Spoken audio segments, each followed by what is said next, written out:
I want a divorce. The words fell from Claire's mouth like ice. I stared at her, across the polished table in the lawyer's office. A divorce? My voice cracked, but I forced myself to sound steady. Yes, she didn't blink. I can't do this anymore. You're too small for me. Too small. I repeated, my chest tightening. She leaned back, folding her arms. You have no ambition, no drive. I need more. I deserve more. The lawyer cleared his throat awkwardly, sliding the papers forward. If we could stay focused, I cut him off with a wave. My eyes never left her. After everything, this is it? You're done? Her lips curved in something close to pity. Don't make this harder than it needs to be. Sign the papers. I clenched my fists under the table. Claire, I loved you. I gave you everything I could. Her expression hardened. Love doesn't pay bills. Love doesn't buy the future I want. You'll never understand that. I swallowed the rising bitterness. She didn't know. She never knew. The fortune, the empire, the weight of silence I carried, none of it mattered now. Is there someone else? I asked quietly. Her eyes flickered, then steadied. Yes. The room tilted. How long? A year, she said it without shame. My hand trembled against the pen resting on the contract. And you came here today expecting me to just accept this? Yes, she whispered. Because fighting me won't change anything. I wanted to scream, but my throat locked. Instead, I leaned back, letting the silence stretch. Her face tightened under it. Finally, I whispered, What's his name? Her lips parted, then pressed shut. The silence was louder than any confession. I let out a bitter laugh. So I was just a stepping stone. You're twisting this, she snapped. I tried to love you, but I outgrew you. You'll never give me the life I need, the life you need, I muttered. And what about the vows? What about the promises you made to me? They were real at the time, she said softly. But feelings fade. I pushed the papers back toward her. Feelings fade? Or loyalty dies? Her jaw clenched. Stop pretending you're the victim. You're weak. You settled. I won't. Weak. The word sliced deeper than the betrayal itself. The lawyer coughed again. Mr. Hale, if you'd just sign here, I grabbed the pen. My chest burned as I scrawled my name across the page. Each stroke felt like cutting open a wound. There, I muttered, shoving the papers back. You got what you wanted. Claire stared at me, her mouth parting as if she expected a fight. But I gave her nothing. Silence was all I had left. You're not even going to argue? She whispered. What's the point? I asked. You've already left me? You left long before this office. Her eyes flickered with something doubt, regret, or maybe just annoyance. You'll thank me one day? For what? My voice was sharp now. For destroying everything we had? For freeing you, she said coldly. I rose from the chair. No, Claire. You didn't free me. You betrayed me. Her lips tightened. She stood too, gathering her purse with deliberate calm. You'll see. Someday you'll understand why I did this. I laughed bitterly. Someday, maybe you'll understand what you threw away. The silence that followed was unbearable.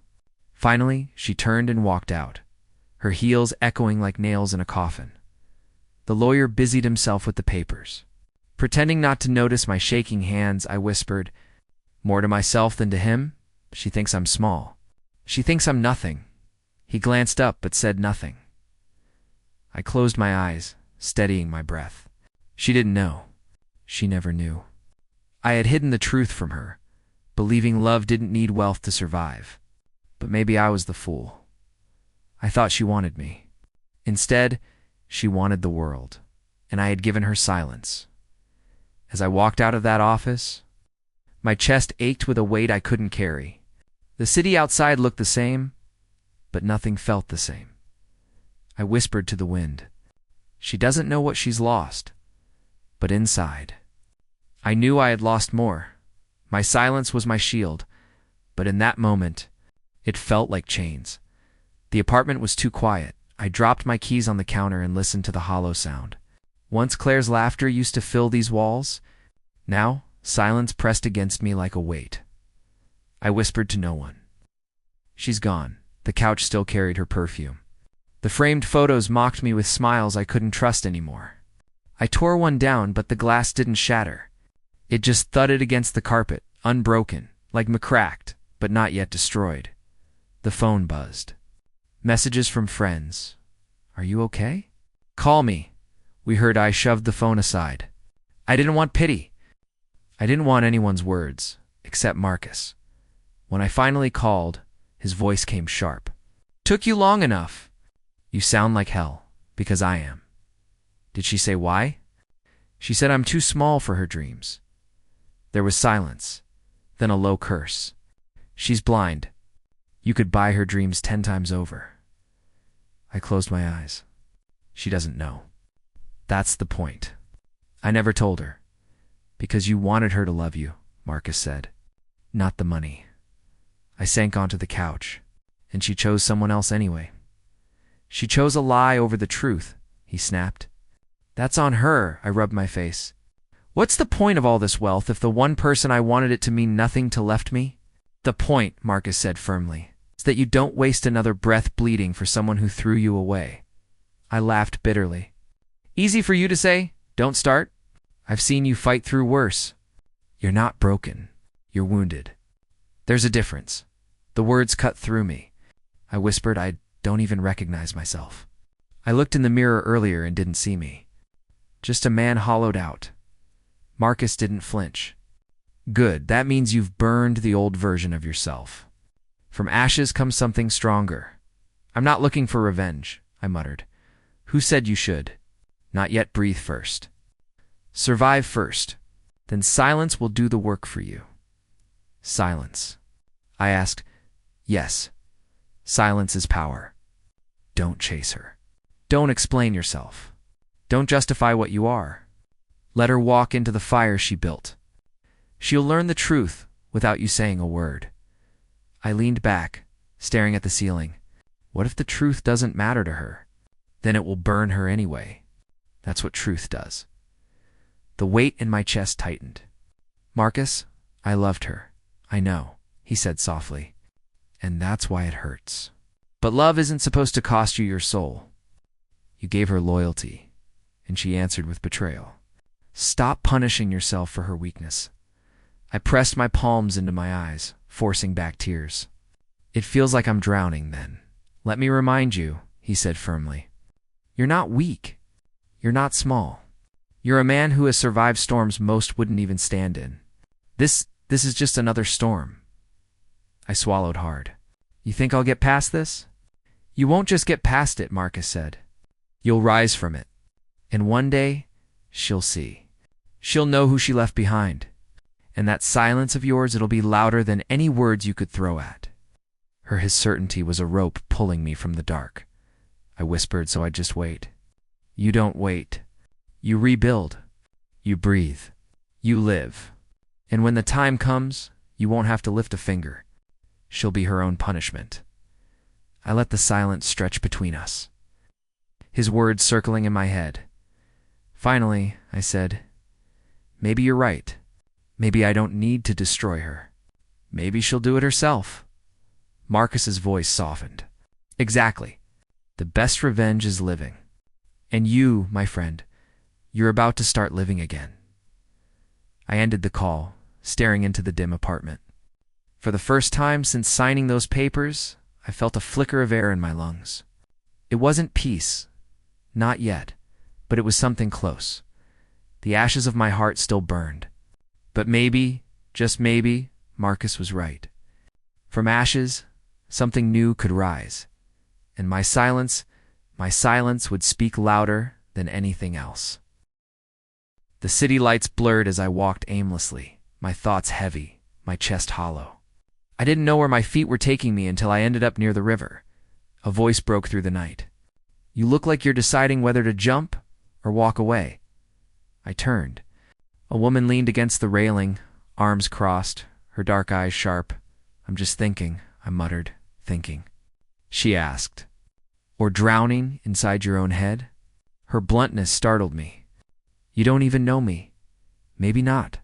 But I know that look. I've worn it. I studied her. She was calm, but there was fire in her eyes, the kind that dared me to speak. And what do you think you see? Someone who's lost too much, she said. And someone who's about to lose himself too. Her words cut deeper than I expected. And if that's true, then stop letting it eat you alive. I let out a bitter laugh. Easier said than done, she shrugged. Life always is. The hard part isn't surviving. It's choosing not to drown. For a moment, I didn't know what to say.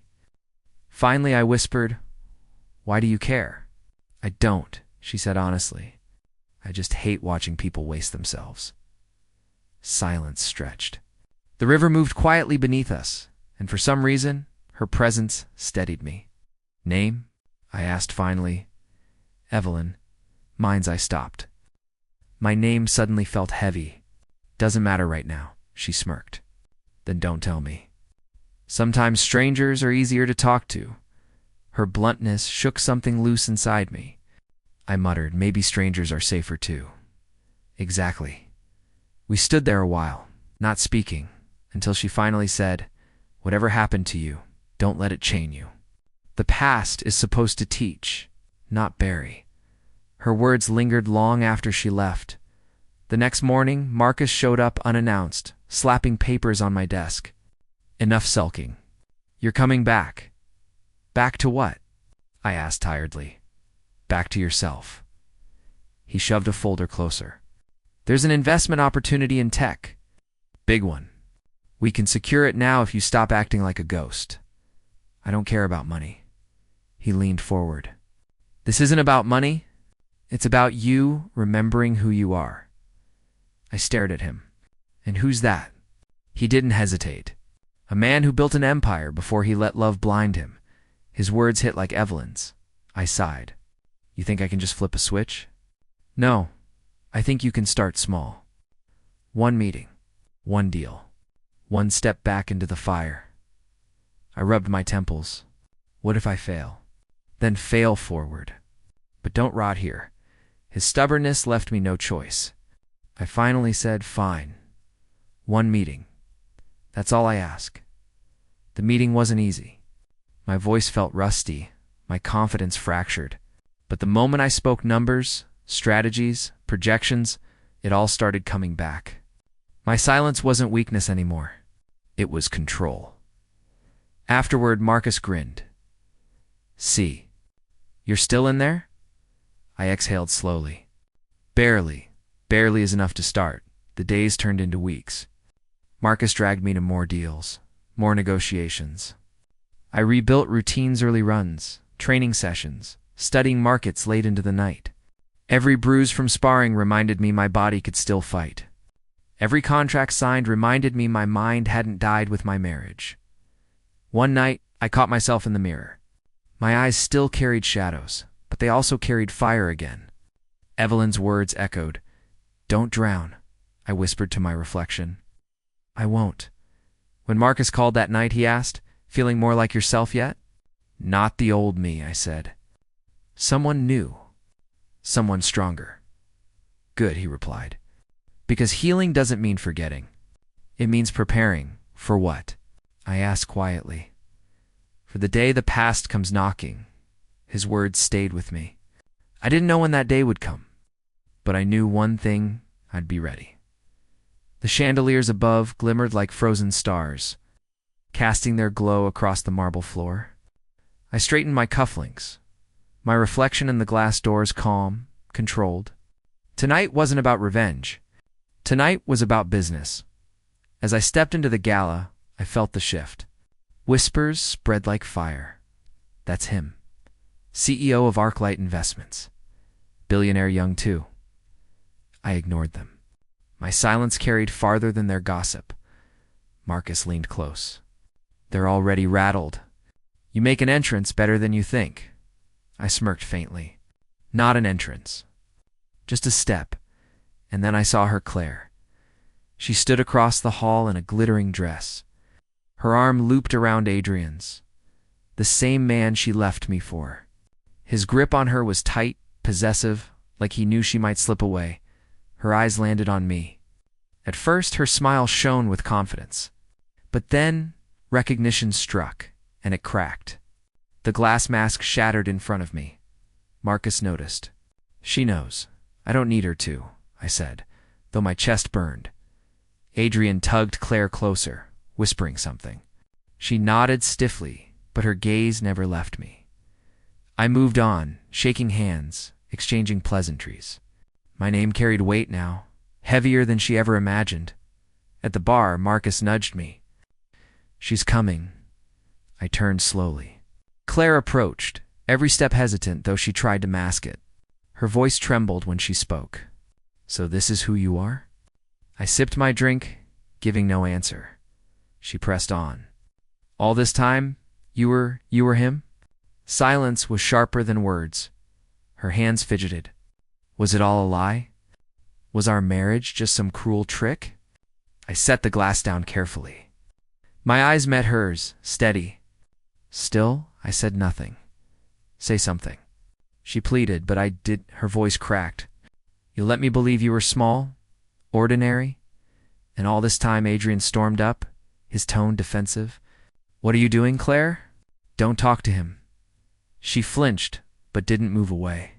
Her eyes clung to mine, searching, desperate. "Why didn't you tell me?" Marcus stepped between us smoothly. "Because some truths reveal themselves at the right time." I raised a hand to stop him. I didn't need protection. "I needed quiet," Claire whispered. "I left you because I thought you couldn't give me more. But you had everything." Her words should have pierced me, but they only echoed against the walls I'd built inside. Adrian snapped, "Claire, enough. Let's go."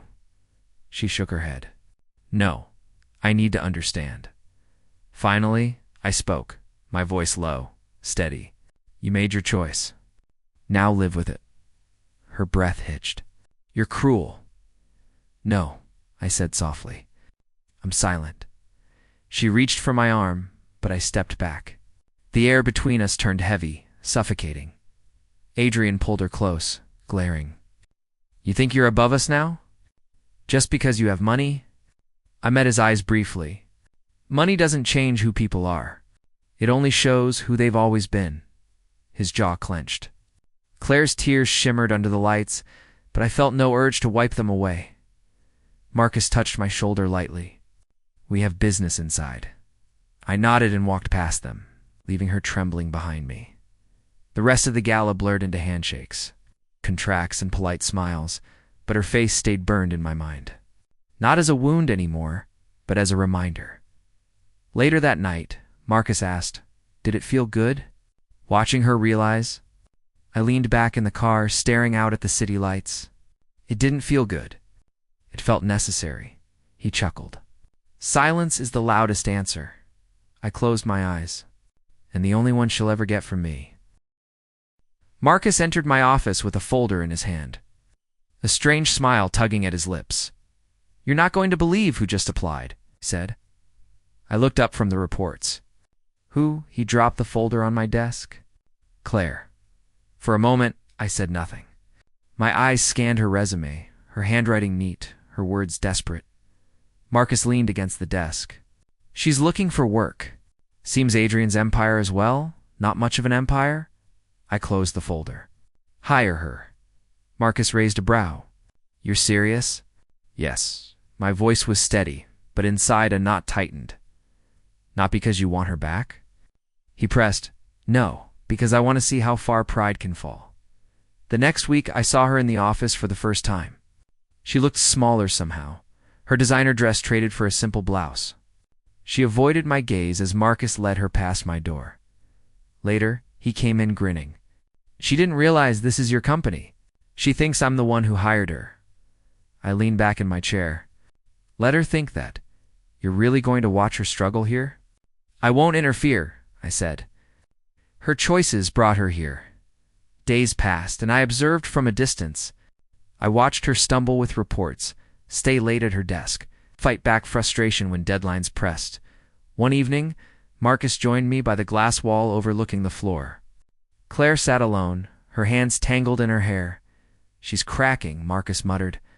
I folded my arms. Pride doesn't vanish easily. It breaks slowly. The next morning, she knocked timidly on Marcus's door, which happened to be open. I heard her voice. "Mr. Reed, I'm sorry. I can't seem to keep up." "I'm trying, but—" Marcus leaned back. "Claire, this isn't charity. You wanted the position. Now, prove you deserve it." Her silence carried across the floor like an echo. Then she whispered, "I will. I just need a chance." I closed my eyes. The ache inside me deepened. That evening, Marcus entered my office again. "She's drowning. I don't know how long she lasts. She lasts as long as her pride allows," I said quietly. "You feel nothing?" he asked. I hesitated. "No joy. Just a quiet ache. Because you once loved her?" "Because I once believed in her," I corrected. A week later, she finally saw me. She froze outside my office door, papers clutched to her chest. Her lips parted, but no words came. Only shock. I spoke first. "Claire." Her voice trembled. This is your company." I nodded once. She staggered back a step. "All this time I've been working under you?" "Yes." Her eyes glossed with humiliation. Why didn't you tell me? Would it have changed your effort?" I asked. She shook her head weakly. I don't know." "Then it doesn't matter," I said flatly. Tears brimmed in her eyes. "You must hate me." I looked at her, and though my chest ached, my voice remained calm. "No, Claire. Hate requires too much of me. I simply watch." She clutched the papers tighter. "I never imagined I'd end up here." "I thought life doesn't bend to imagination," I interrupted. "It bends to choices." She turned away quickly. But I caught the faint sound of a sob as she hurried down the hall. Marcus entered minutes later, his expression conflicted. "That was brutal." "I said nothing cruel," I replied. "Sometimes silence is crueler than words," he muttered. I exhaled slowly, staring at the city's skyline. "I don't want cruelty. I want truth." She built her life on illusions. Now she has to live in reality. "And you?" he asked. "I live with scars," I whispered. But scars don't bleed anymore. The days dragged on, and Claire kept showing up. Tired eyes, shaking hands, but still she came. Each failure chipped away at her pride. And I saw the woman who once looked down on me reduced to someone clinging desperately for stability. It didn't make me smile. It didn't make me laugh. It only made me remember how fragile everything once felt when she walked away. Marcus asked one night, "Do you regret letting her in?" I shook my head. "No. Some lessons must be lived, not taught." He studied me. "And if she breaks completely?" I looked down at the bustling office floor, where Claire typed alone. "Then she'll finally understand what it means to lose everything." My reflection in the glass looked back at Meekum, silent, scarred, and for the first time I realized her downfall wasn't revenge. It was inevitability. The office was nearly silent that night, the city lights bleeding through the glass walls. I was finishing the last page of a report when I heard the knock. "Come in," I said, expecting Marcus. But it was her, Claire. She stepped inside, eyes hollow, shoulders slumped. She looked like someone who had lost the world. "Why are you here?" I asked, my voice low. Her lips trembled. I needed to talk to you." I leaned back in my chair. "About work?" "No," she whispered. I waited. "I'm sorry," she said suddenly, the words spilling out like broken glass. "I'm sorry for everything. For leaving you, for choosing wrong. I thought I knew what I wanted. I didn't." Her eyes darted to mine, pleading. I kept my face still. "Why tell me this now?" "Because I can't carry it anymore," she whispered. "I made a mistake. The worst mistake of my life." My chest tightened, but I masked it. "Mistakes have consequences. I know," she breathed. "And I've paid. Adrian isn't who I thought he was." Everything collapsed. And when it did, I realized I threw away the only person who ever truly cared. I stayed silent. Tears slid down her cheeks. "Please say something." But I didn't. She stepped closer, her voice breaking. "Do you hate me?" "No," I said evenly. "I don't hate you then. Then give me another chance, she whispered. I shook my head. You're asking for something that doesn't exist anymore. Her knees buckled, and she fell before my desk, her hands gripping the edge like it was her last anchor. I'm begging you, she cried. I'll do anything. I'll work harder. I'll prove myself I'll be different. Just don't shut me out. Each word cut through me, reopening wounds I thought I had buried. Stand up, Claire, I said quietly. She shook her head violently. Not until you forgive me. There's nothing to forgive, I replied. You made your choice. I was blind, she sobbed. I thought money meant security. I thought ambition meant love. But I was wrong. I see it now. You, her voice cracked, you were enough. You always were.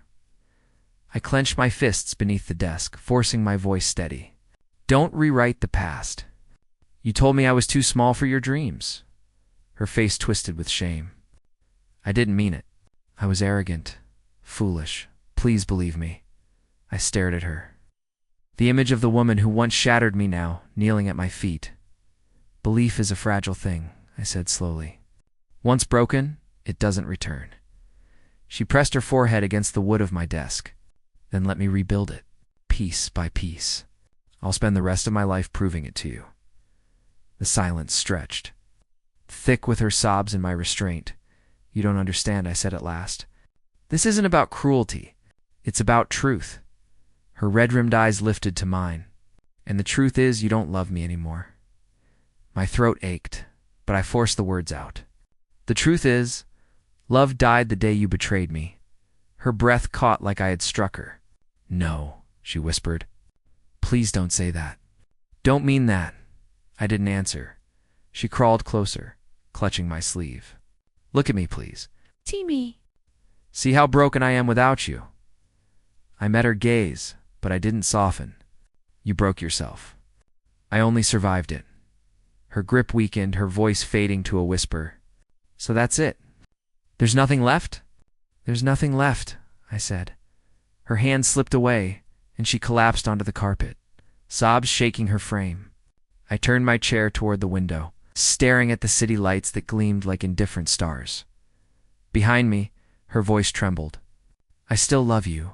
I closed my eyes. The words stabbed deep, but they found no place to live. Go home, Claire, I said quietly. She didn't move at first, then slowly rose, unsteady, broken. The sound of the door opening and closing echoed through the office, leaving me alone again. Marcus's words from months ago whispered in my mind. Silence is power, and tonight, silence was all I had left to give. I first heard the news in the middle of a board meeting. Empyrean's empire was crumbling. Fraud, debt, lies, every headline screamed it. By evening, the story had spread like wildfire. I didn't celebrate. I didn't need to. Karma had spoken. Later that night, as I left the office, I found her waiting. Claire, her mascara streaked down her cheeks, her hands trembling. Please don't walk past me. I stopped. Why are you here? It's all gone, she choked. The money, the house, the respect him. I studied her quietly. He screamed at me in front of everyone, she whispered. Called me useless. Said I was dead weight. They all watched. They laughed. Her voice cracked. I've never felt so small. I kept my silence. Say something, she pleaded. Anything, I finally spoke. Why come to me? Because you're the only one who ever truly cared, she said. Even when I didn't deserve it? Her words twisted the knife. But I held steady. I can't breathe without you, she whispered. I thought I'd be stronger, that I could live with my choices. But I can't. Please save me from this. My jaw tightened. Save you? From what? From the man you chose? Her eyes widened. I was wrong. I was blind. I traded everything real for a lie. I let out a slow breath. And now you want me to fix it? Yes, she said, collapsing into tears. I don't care about the money anymore. I don't care about the image. I just want you. I shook my head. You wanted someone bigger, remember? Someone who could give you the world. You said I wasn't enough. Her face crumpled. I was a fool. I leaned against the glass wall of the lobby. You were more than that. You were cruel. She flinched. I continued, voice calm but firm. You cut me open and walked away. You told me I was too small for your dreams. You were already in his arms. Her knees buckled, but she stayed upright. I thought I knew what I was doing. I thought I was chasing happiness. I didn't realize I already had it. For the first time in months, my voice cracked, not with weakness, but with truth. I did love you, Claire. More than anything, you were my world. She gasped softly. But betrayal, I said. Nodding myself cannot be undone. Her tears fell harder. Don't say that. Please don't mean that. I mean every word, I said quietly. She staggered closer, her voice breaking. Then what's left of me? If you won't take me back, what do I have? Karma, I said simply. That's what's left. The life you built on lies has finally answered you. She shook her head violently. No, I just want you. Just you. I can't give you that anymore, I said. I can give you pity. I can give you silence. But love? That died the moment you betrayed me. Her sobs echoed against the marble floors. I traded gold for dust. Yes, I whispered. You did? She covered her face with trembling hands, her voice raw. I thought I was climbing higher. I was only falling. I turned toward the doors. The cool night air waiting beyond. Please, she begged one last time. Tell me there's hope. I paused, looking back at her broken figure. Hope was what you killed, Claire. I don't resurrect the dead. Her breath shattered into silence. I stepped outside, the night crisp against my skin. Behind me, through the glass, I could still see her collapsed on the floor. For a long time, had imagined this moment.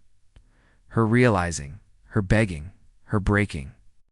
But as it finally unfolded, I felt no triumph. Only a quiet ache. Karma had done the work I never needed to, and that was enough. Adrian vanished like smoke.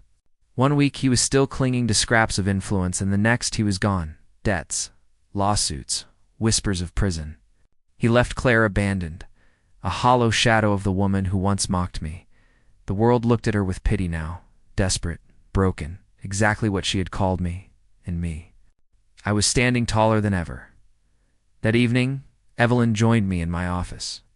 She leaned against the edge of my desk, her voice calm. You look lighter tonight, do I asked, closing a file. Yes, like a man who's finally done carrying a corpse on his shoulders. I smirked faintly. You have a way with words. I only say what I see, she replied.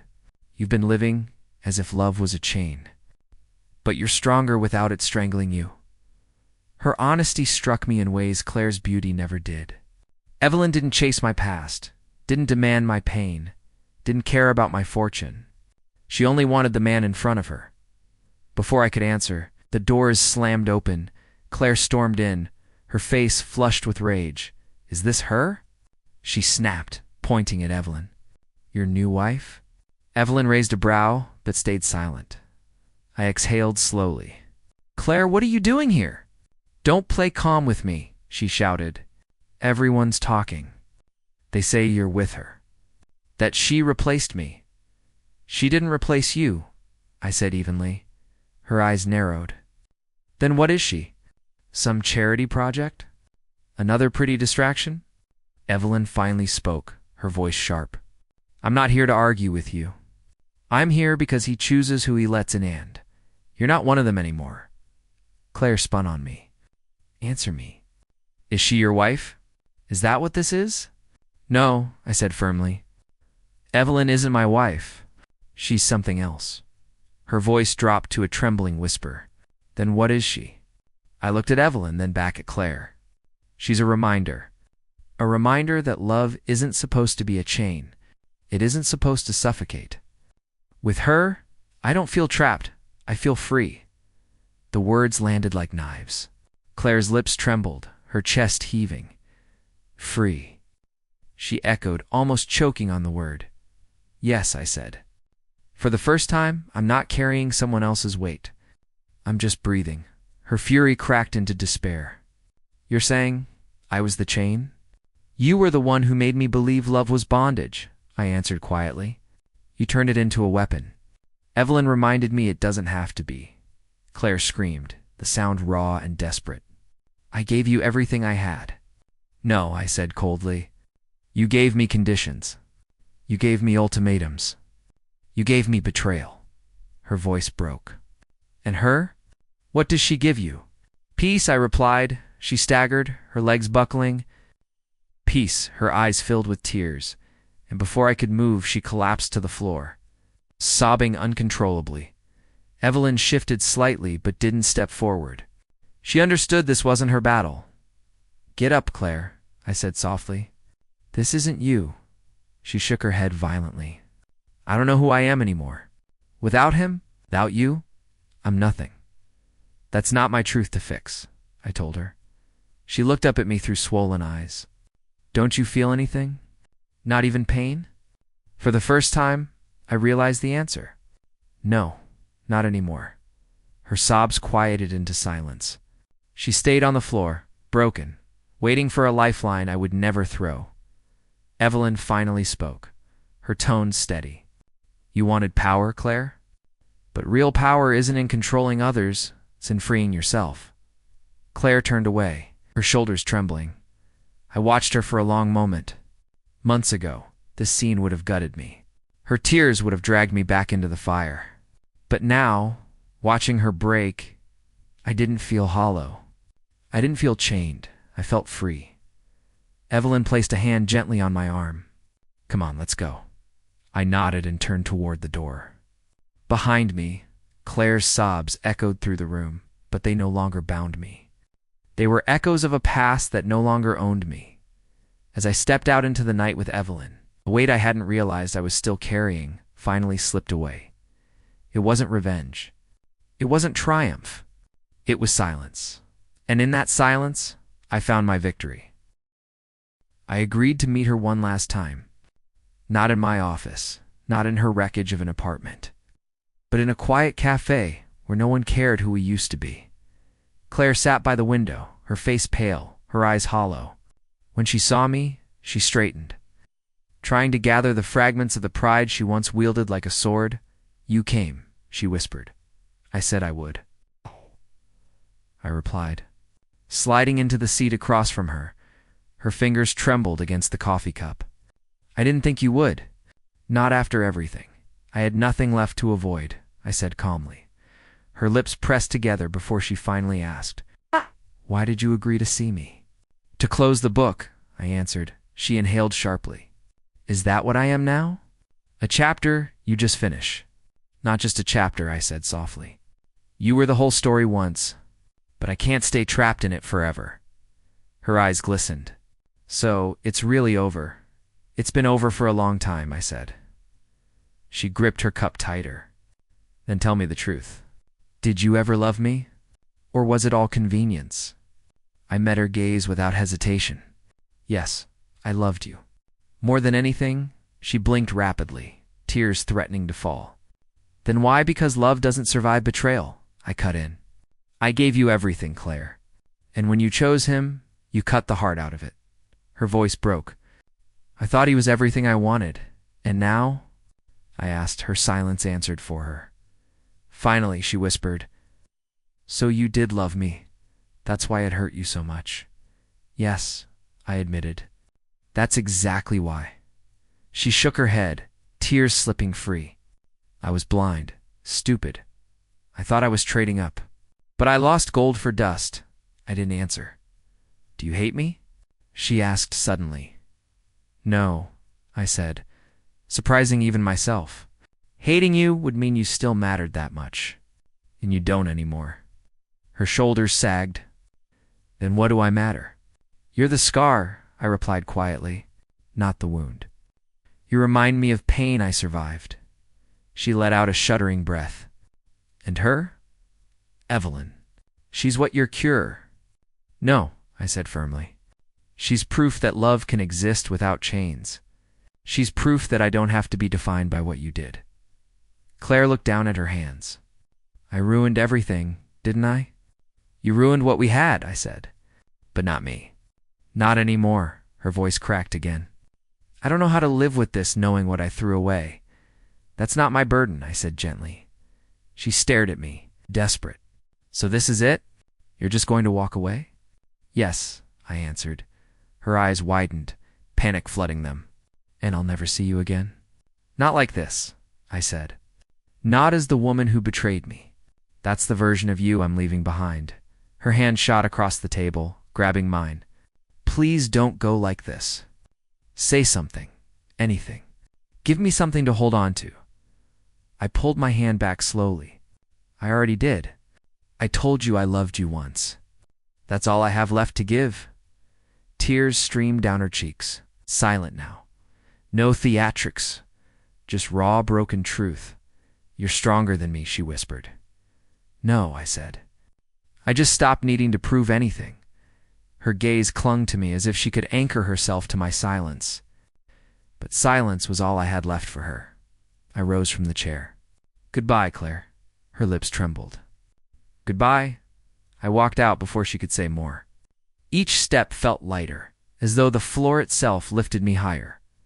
The evening air hit my face, crisp and cold, but it didn't sting. For the first time in years, I felt unshackled. My scars would never vanish. They ran deep, etched into me. But scars are proof of survival, not defeat. And as I left her behind for good, I finally understood my revenge had never been about destruction. It wasn't in making her suffer, it was in living. It was in silence. Silence had been my weapon, and silence was my victory.